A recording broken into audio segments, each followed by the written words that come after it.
जय हिंद दोस्तों, welcome to my vision classes. जैसा कि हमने आपको सभी को बताया था कि वन बाय वन आपको एक एक वीडियो मिलती जाएगी इन सभी के बारे में कि इक्वेशन क्या होता है, कैसे होता है, उनसे सारी रिलेटेड चीज़ें आपको बता दी जाएगी। तो आज समझते हैं कि इक्वेशन के बारे में, ये मूल क्या होते हैं, इनके बारे में समझ रहे हैं आप सभी कि किसके बारे में हम पढ़ने जा रहे हैं। मूल्स के बारे में पढ़ने जा रहे हैं, रूट्स के बारे में। आज इसके बारे में पूरी स्टडी करते हैं कि रूट्स होते क्या है, कैसे निकाले जाते हैं, क्या होता है, वो सारी चीज़ें आपको प्रोवाइड कराई जाएगी। चलिए तो देखिए, सबसे पहले कि रूट्स होते क्या हैं। कोई भी एक, अब ये द्विघाती समीकरण की बात करें, हमने जो लास्ट वीडियो में पढ़ा था उसमें किसके बारे में पढ़ा था, हमने वहाँ पर रेखीय समीकरण के बारे में पढ़ा था। ठीक है, किसके बारे में पढ़ा था, रेखीय समीकरण के बारे में पढ़ा था।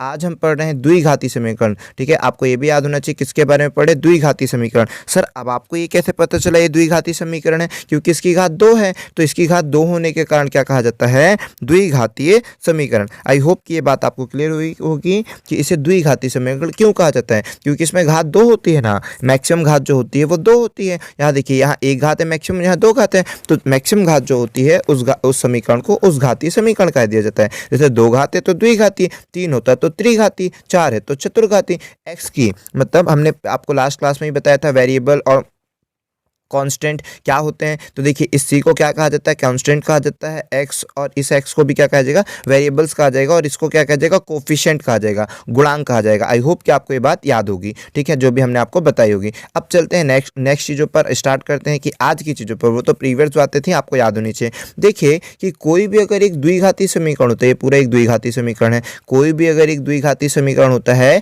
इसको सॉल्व करने पर एक्स के मान निकलते हैं। जब आप इस समीकरण को सॉल्व करोगे तो आपके सामने कुछ एक्स के मान निकल कर आएंगे। आपने कभी सॉल्व किया होगा ना, इतना तो आपने सॉल्व किया होगा, आप कंपटीशन एग्जाम की तैयारी कर रहे हैं तो इससे आप पहले पढ़ चुके होंगे कि जब आप इसको सॉल्व करते हो द्विघाती समीकरण की, तो आपके सामने एक्स के 2 मान आते हैं, या एक मान, जितना भी आना है कि द्विघाती समीकरण, तो एक्स के आपको 2 मान देखने को मिलेंगे। तो जब 2 मान देखने को मिलेंगे तो हो सकता है कि एक मान मिले 4 और एक मान मिले 2, हो सकता है एक मान मिले -4 या -2 और फिर 3। इस तरह से कोई भी आपको मान मिलते जाएंगे एक्स के, तो 2 मान कुछ भी मिल सकते हैं। तो यही आपके कहलाते हैं मूल। ठीक है, बहुत सारे लोगों को डाउट होता है कि आखिर ये रूट्स क्या होते हैं, मूल क्या होते हैं। तो ये जो एक्स की वैल्यू आई ना, यही आपके मूल कहलाते हैं। क्लियर हो रहा है कि नहीं हो रहा है, जो एक्स की वैल्यू आई है वही आपके मूल कहलाते हैं। काफ़ी बच्चों को डाउट होता है। ठीक है, समझ में आया कि नहीं आया अभी, कि आपको समझ में आ गया कि मूल क्या होता है। मूल होता है सर एक्स के जो मान आते हैं उसी को ही मूल कहा जाता है। चूंकि यहाँ पर द्विघाती समीकरण, तो एक्स के 2 मान आएंगे, तो इसीलिए यहाँ पर हमने 2 मानों को क्या मान लिया है, अल्फा व बीटा। क्योंकि न्यूमेरिकल वैल्यू में तो कुछ भी आ सकते हैं, संख्यात्मक मान में तो कुछ भी आ सकते हैं ना। तो हमें मालूम नहीं है वो रूट्स क्या है या मूल क्या है। मूल मीन्स एक्स का मान। ठीक है, यहाँ पर आपको कुछ भी बोल सकता है, एक्स का मान बताओ, मतलब बोलेगा समीकरण के मूल बताओ। ठीक है, समीकरण का मूल का मतलब एक्स का मान, एक्स की वैल्यू बताओ तो एक्स का मान। ठीक है, उसके बाद क्या हो जाएगा, मूल के बाद रूट्स बोलता है इंग्लिश में, तो समझ जाना कि इसी की बात हो रही, एक्स के मान को ही ये सारी चीजें कहा जाता है।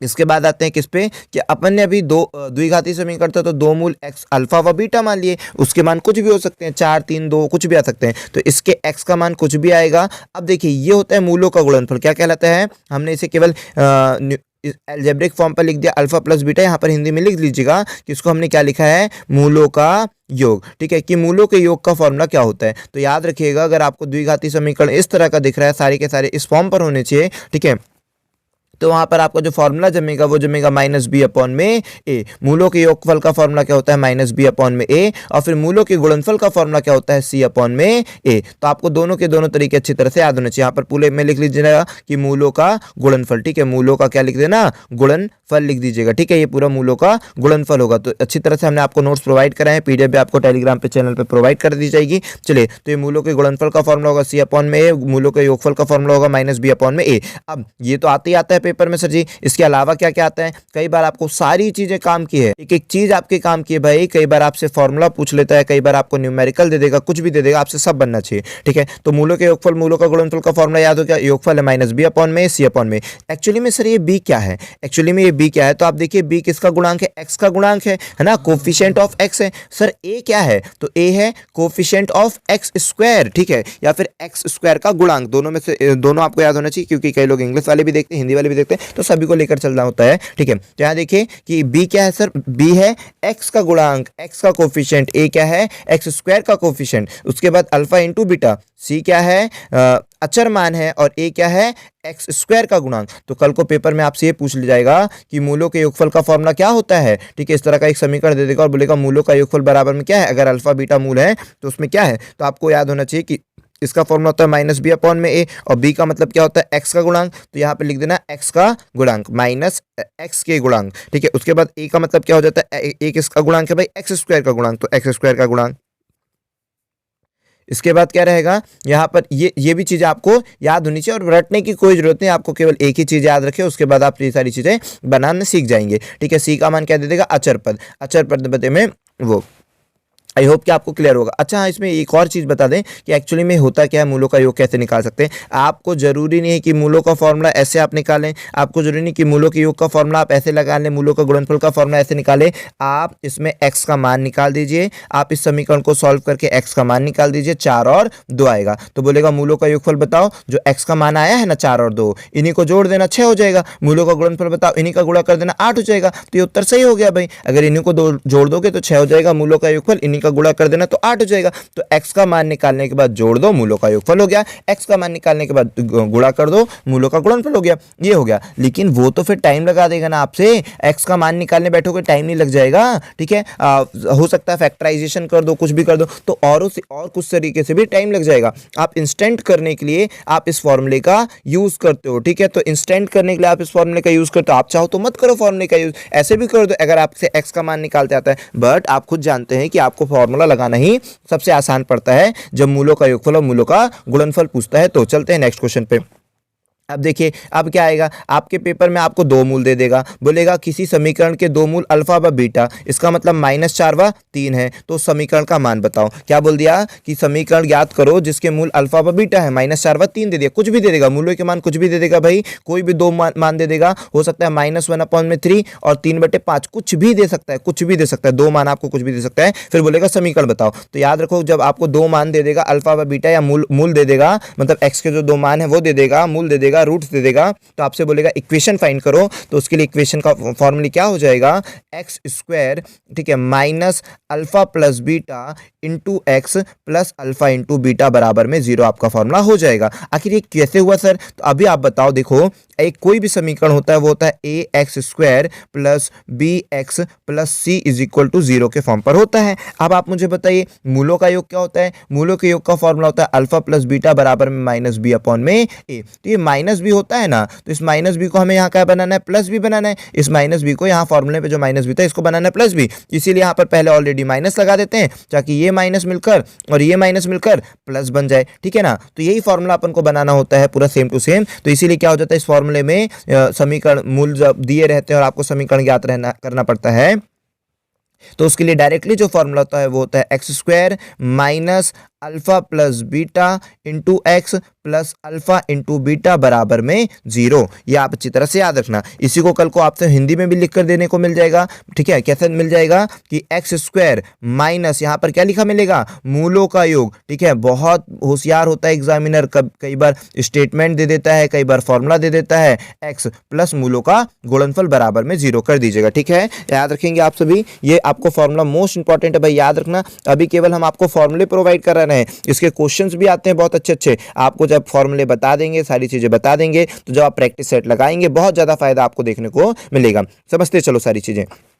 देखिए, अब आपको हो सकता है मूल दे देगा क्या, -4 और 3 दे दिया है मूल। क्या दे दिया, -4 और 3 दे दिया है मूल। तो यहाँ पर लिखना एक्स स्क्वायर, मूलों का योगफल। अब मूल दे के रखा है, क्या दे के रखा है, मूल दे के रखा है, तो मूल दे के रखा। अगर मूलों का योगफल दिया होता तो डायरेक्टली रख देते, लेकिन मूल दे के रखा है, तो मूल दे के रखा तो यहाँ लिख देंगे -4 प्लस 3 इंटू एक्स कर देंगे। फिर मूलों का गुणनफल में -4 इंटू -3 बराबर में 0 कर देंगे। ठीक है, तो अब यहाँ देखिए कितना हो जाएगा, एक्स स्क्वायर ये हो जाएगा कितना, इसको जब सॉल्व करोगे -1 और बाहर भी माइनस लगा तो प्लस हो जाएगा और x हो जाएगा। ये -4 और 3 का गुणा होगा तो -12 हो जाएगा और बराबर में 0 आपका राइट आंसर हो जाएगा। ठीक है, चलिए कुछ और मूल मान लेते हैं। अभी तो हमने मूल दिए थे, अब हम डायरेक्टली आपको दे देते हैं कि किसी समीकरण के मूलों का योग कितना दिया है, 3/5 दिया है, और इनका गुणनफल कितना दिया है, इनका गुणनफल दिया है ये होता है माइनस बी अपॉन में ए, अब होगा सी अपॉन में ए, तो इसका दे देते हैं कितना, -2/5 दे देते हैं। इस तरह से आपको चीज़ें दे देते हैं। तो अब देखिए यहाँ पर जब आप समीकरण बनाएंगे तो क्या करना है, x² minus alpha into beta, तो कितना दे के रखे हमने भाई,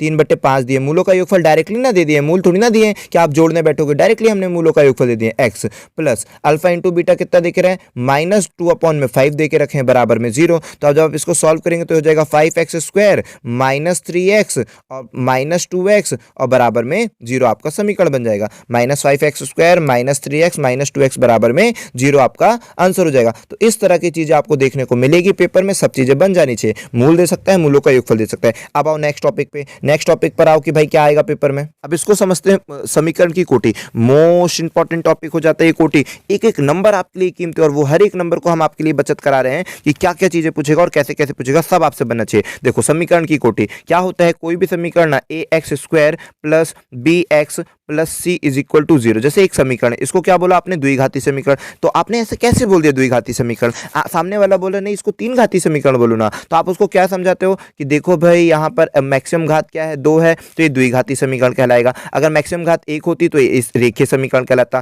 3 होती तो त्रिघाती समीकरण कहलाएगा। आखिर ये समीकरण ही को ही कोटि बोलते हैं, समझ रहे हो। आखिर ये जो मैक्सिमम पावर होती है ना, देखिए ax³ plus bx² plus c³ या c², मतलब इस तरह की कोई भी चीज़, चलो एक पेज बनाकर हम समझा देते हैं। यहाँ पर अब हम आपको बता दे रहे हैं कोटि के बारे में, ये कोटि के बारे में आपके पेपर में आएगा, तो कैसे कोटि के बारे में समझना है भाई। ये आपका कोटि क्या होती है, तो देख लीजिए x के कितने मान संभव है, x के कितने मान, x के मान नहीं भाई, x के कितने मान संभव है, x के कितने मान संभव हैं, x के कितने मान संभव है, वो होता है कोटि। कोटि को x के मान को ही क्या बोलते हैं, मूल। तो यहाँ पर मूल कितने संभव है, मूल को इंग्लिश में क्या बोलते हैं, रूट्स कितने संभव है। तो रूट्स कितने संभव है, हाउ मेनी रूट्स, रूट्स कितने संभव है, ठीक है, रूट्स कितने संभव है, कितने मान संभव है, ठीक है। रूट्स के मान क्या कितने संभव है, क्या क्या नहीं, कितने मान संभव है रूट्स के, कितने रूट्स आएंगे, कितने एक्स की वैल्यू आएगी, उसको बोलते हैं। फिर यहाँ लिख लीजिए एक्स की अधिकतम घात, एक्स की अधिकतम घात को बोलते हैं मूल, ठीक है, अधिकतम घात को बोलते हैं मूल, ठीक है।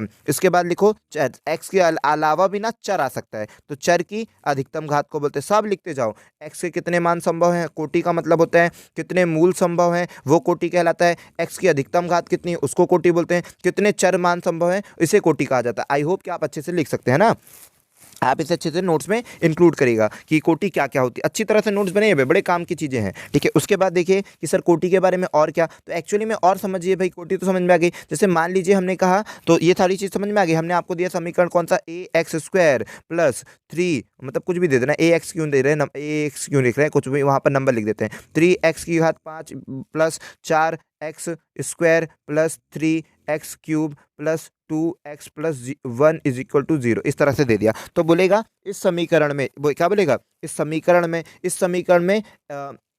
कोटि बताइए, बोलेगा समीकरण की कोटि बताओ। तो समीकरण की कोटि का मतलब हमने बताए हैं कि x की अधिकतम घात बताए हैं, x के कितने मान संभव हैं वो बताए हैं, मूल कितने संभव हैं वो बताएं। एक्चुअली में मूल जो होते हैं वो x के ही मान को कहा जाता है मूल, ठीक है। तो x के मान को ही वो मूल कहता है, रूट्स कहता है। तो यहाँ देखो x की अधिकतम घात कितनी है, आपको कोटि में क्या करना है, केवल मैक्सिमम पावर देखना है। जो आपको हम टेक्निक बताने जाना है वो याद रखना कि x के लिए क्या करना, मैक्सिमम पावर देखना आपको, ठीक है। जो भी वेरिएबल्स होंगे, जो भी आपके वेरिएबल्स होंगे, चर मान होंगे, जो भी आपके चर मान होंगे या वेरिएबल्स होंगे, उसकी आपको मैक्सिमम पावर देखना है और कुछ भी कंफ्यूज नहीं होना है, ठीक है। आपको क्या करना है, और केवल मैक्सिमम पावर देखना है और कहीं कंफ्यूज नहीं होना है, ठीक है। तो आपको क्या याद रखना है कोटि में भाई, मैक्सिमम पावर। तो देखिए यहाँ मैक्सिमम पावर एक्स की कितनी है, 5 2 3 में मैक्सिमम पावर क्या है, यहाँ पर 1 है, कुछ नहीं है तो 1 है, तो इसमें मैक्सिमम पावर क्या है, 5। तो इस समीकरण की कोटि क्या कहलाएगी, 5 कहलाएगी इस समीकरण की कोटि। चलिए एक और क्वेश्चन लिख देते हैं हम आपके सामने,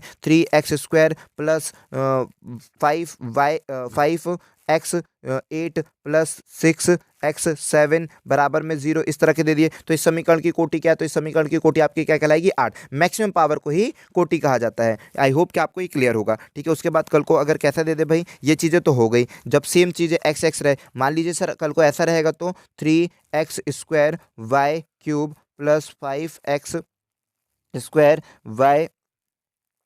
y 3 ना करके 5 कर दें plus y³ cube x cube, जब इस तरह के नंबर देखने को मिले तो क्या करोगे? तो देखिए यहाँ पर जब अलग अलग वेरिएबल्स मिल जाए ना, हमने कहा चरों की अधिकतम घात ना, एक और लिखवाया था चरों, मतलब एक्स रहेगा तो केवल एक्स की घात देखना है, और जब एक्स वाई जेड बहुत सारे नंबर रहेंगे तो उन सब की चरों की मैक्सिमम पावर देखना है। तो 2 और 3 दोनों की पावर को जोड़ देना है, 5 हुआ यहाँ पर, और 2 और 3 दोनों की पावर को जोड़ देना है, 7 हुआ यहाँ पर, 3 और 3 दोनों को जोड़ देना है, 6 हुआ। तो आप खुद ही बताइए मैक्सिमम पावर क्या कहलाई आपकी? 7 कहलाई। तो इस समीकरण की कोटि आपकी 7 कहलाएगी। आई होप आपको ये बात क्लियर हुई होगी कि समीकरण की कोटि कैसे डिसाइड करते हैं। चलिए, तो आप इसमें बताइए इस समीकरण की कोटि क्या होगी? तो सर मैक्सिमम पावर तो 2 ही है ना, तो समीकरण की कोटि 2 कहलाएगी। चलते हैं नेक्स्ट क्वेश्चन पे। देखिए यहाँ पर इसको बताइए कि इस पे समीकरण की कोटि क्या होगी? तो हमने कहा था चाहे एक्स वाई जेड होगा तो सबको ले लेना है, फिर जितने भी चर होते हैं सबको काउंट करना है। तो यहाँ पर x की पावर 2 है, और यहाँ पर y की पावर 1 हो जाएगी, z की पावर 1 हो जाएगी, ठीक है। इन सबको जोड़ोगे तो कितने आएगी पावर? 4 हो गई है आपकी 4। यहाँ देखिए यहाँ पर कुछ नहीं, x की पावर तो 1 हो जाएगी, 1 3 और 2 कितनी हो गई पावर? 6 हो गई। फिर यहाँ पर देखिए 5 3 और 1, z की पावर कुछ नहीं तो 1 9 हो गई। फिर यहाँ पर देखिए 3 3 6 और 2 8 हो गई, ठीक है। यहाँ पर 5 और 3 8 हो गई। तो आप बताओ इसकी मैक्सिमम पावर क्या कहलाई? 9 कहलाई। तो इस समीकरण की पूरी कोटि क्या कहलाएगी? 9 कहलाएगी। आई होप कि आपको ये बात समझ में आई होगी कि समीकरण की कोटि क्या होती है और आप कैसे उत्तर देंगे। अगर अलग अलग एक्स वाई जेड अलग अलग लिखे हुए हैं तो आपको उन अलग अलग की पावर को पूरा जोड़ देना है। ये आगे के नंबर से हमें कोई मतलब नहीं, आगे के नंबर से हमें कोई मतलब नहीं, ये सब गुणांक का काम करे, गुणांक का काम करे, ठीक है। तो ये सारी चीजें आपसे बननी चाहिए, ठीक है। तो इस तरह की चीजें आपसे सारी बननी चाहिए। आपसे बहुत पेपर में आसान आसान प्रश्न, कठिन कठिन प्रश्न, सारी चीज़ें आपसे पूछी, सब बनना चाहिए, ठीक है। जो x का मान है ना, आप उसे या तो श्री धाराचार्य जी के फॉर्मूले से, आपने 10th क्लास में फॉर्मूला पढ़ा होगा तो इस फॉर्मूले का यूज़ करके निकाल सकते हो, या फिर फैक्टराइजेशन मेथड निकाल सकते हो, या फिर हम कभी टेक्निक बताएंगे, शॉर्ट ट्रिक बताएंगे, तो आप उससे इस समीकरणों को सॉल्व कर सकते हो कि विदिन, मतलब देख कर ही आपके आंसर आ जाएंगे। x के मान जब आपको निकाला होगा ना, केवल आप इसे देखेंगे, ऑब्जर्व करेंगे, कुछ टेक्निक बता देंगे, तुरंत आप उत्तर बता दोगे। इन सब की चीज़ों की जरूरत नहीं होगी, लेकिन हम ये चीज़ें आपको इसीलिए पढ़ा रहे हैं और इसीलिए समझा रहे हैं क्योंकि पेपर में अगर यही चीजें डायरेक्टली आ जाएगी तो क्या करोगे? आपके एनटीपीसी, रेलवे, एसएससी, सीजीएल, मतलब हर जगह ना कई बार फॉर्मूला ही पूछ लेता, फिर क्या करोगे? एमपी पुलिस में, एमपी कांस्टेबल में, बहुत सारी जगह ये फॉर्मूला पूछा, तो क्या करोगे भाई अगर फॉर्मूला याद नहीं तो? इसीलिए फॉर्मूला याद करना बहुत जरूरी है। पेपर में तो इतनी सी बात बस पूछ ली थी कि 3x² minus 3x² plus 3x plus 5 is equal to 0 में x² का गुणांक बताओ। तो x² का गुणांक क्या होगा बताओ? इतना सा क्वेश्चन, इतना सा तो क्वेश्चन पूछ लिया। x² का गुणांक क्या होगा? तो याद रखो -3, ठीक है। गुणांक का मतलब होता है जो उसके गुणा में हो, तो गुणा में x² के साथ गुणा में क्या है? -3 है। तो इसका उत्तर हो जाएगा कि कोफिशिएंट ऑफ x² कितना होगा? x² का गुणांक कितना होगा? -3 होगा। अगर वो बोला x का गुणांक तो आप बोल देते 3 होगा। इस तरह से वो कोई भी चीज आपसे पूछेगा, सब बनना चाहिए ना, कोई किसी भी चीज में ना दिक्कत है। जिसमें भी दिक्कत है भेजो ना, हमको बताओ क्या चीज़ें, सारी चीज़ में आपको सॉल्व कर देंगे। चलिए यहाँ देखिए, अभी आओ यहाँ पर समझते हैं कि समीकरण ax² plus bx plus c में x का मान बताओ। तो आप इसे फैक्टराइजेशन मेथड से भी, गुणनखंड मेथड से भी सॉल्व कर सकते हो। चाहो तो श्री धाराचार्य जी का फॉर्मूला, जी श्री धाराचार्य जी ने कंक्लूजन निकालकर ये फॉर्मूला दिया था, तो इस फॉर्मूले का यूज कर सकते हो। पेपर में, जेल पहरी के पेपर में यही क्वेश्चन, हम केवल जेल पहरी की बात कर रहे थे, जरूरी नहीं कि उसी में आया था, बहुत सारी जगह आते हैं सारे क्वेश्चन, तो आपको अच्छी तरह से सीखना है, ठीक है। तो देखिए ये चीजें आपसे पूछा जाएगा कि इस समीकरण में x का मान श्री धाराचार्य जी के अनुसार क्या है? क्या बोला था? x का मान श्री धाराचार्य जी के अनुसार क्या था? यहाँ पर प्लस माइनस का खेल कर देगा, यहाँ पर प्लस लगा देगा फॉर्मूले में, यहाँ छोड़ देगा माइनस, इस तरह की कोई भी चीजें गायब कर सकता है। तो आप याद रखें श्री धाराचार्य जी का फॉर्मूला क्या होता है। अगर समीकरण द्विघाती समीकरण इस तरह का, तो श्री धाराचार्य जी के अनुसार x का जो मान होता है वो होता है -b प्लस माइनस √4 सॉरी है ना, √b² माइनस 4ac अपॉन में 2a। ये आपको पूरा फॉर्मूला याद होना चाहिए, ठीक है। ये पूरा फॉर्मूला श्री धाराचार्य जी का याद होना चाहिए कि -b plus minus √b² minus 4ac upon में 2a। ये सारी चीज़ें आपको याद होनी चाहिए श्री धाराचार्य जी के अनुसार पे। अब मिलते हैं नेक्स्ट वीडियो पे, एक और वीडियो बनाते हुए मैक्सिमम और मिनिमम की, मैक्सिमम वैल्यू और मिनिमम वैल्यू ऑफ इक्वेशन, है ना, समीकरण का अधिकतम मान न्यूनतम मान, वो सबसे कठिन चीज़ होती है जो आप, जिसमें बहुत ज़्यादा फंसने वाले हैं, वो सारी चीज़ों को हम आपको दूर करा देंगे। चलिए जय हिंद दोस्तों, मिलते हैं नेक्स्ट वीडियो पे। हाँ, आपको अगर वीडियो पसंद आता है तो लाइक जरूर करें, हमारा मनोबल बढ़ता है, और इसके बाद आपको वीडियो पसंद आती है तो अपने दोस्तों के साथ शेयर जरूर करें। चलिए जय हिंद दोस्तों, धन्यवाद।